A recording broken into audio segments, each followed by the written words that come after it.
শিগগিরই টাকা ফেল, নাহলে আজকে তোদের খাওয়া দাওয়া বন্ধ। এই বুই, বুড়োকে বকছো কেন? আজকে আবার কি করেছে? কি করবে বাবা? আমি বাজার করতে দিয়েছি না, চিকেন চুরি করেছে। ও বাবা, তোমার শ্বশুরকে চুরির অপবাদ দিও না।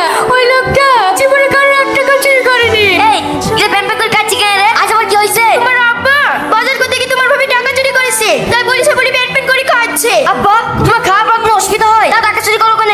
ভালো ভালো বলছো টাকা দিয়ে দাও, নাহলে ঘাট ধাক্কা দিয়ে বাড়ি থেকে বের করে দেবো। আজ যদি ও টাকা না দেয় না, ওর খাওয়া দাওয়া সব বন্ধ। দেখুন কাকু, আপনার বয়স হয়ে গেছে, আমাদের রেস্টুরেন্টে কোনো বয়স্ক লোককে কাজে নিই না, আপনি এখন আসতে পারেন।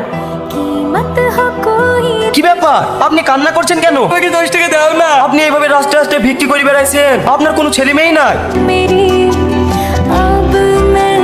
আপনাকে আত্মহত্যা করতে হবে না, চলেন আমার সাথে। কে তুমি? তোমাকে তো ঠিক চিনতে পারলো না। আমাকে চিনতে পারবে না ভাই, আমার বাড়ি অনেক দূরে, তোমাদের উপকার করার জন্য আসলাম। তুমি আবার আমাদের কি উপকার করবা? তোমাদের এই জঞ্জাল কিনতে এসেছি। তোমার আব্বাকে তুমি বিক্রি করবা, 1 লাখ টাকা দেবো। 1 লাখ টাকা দেবে?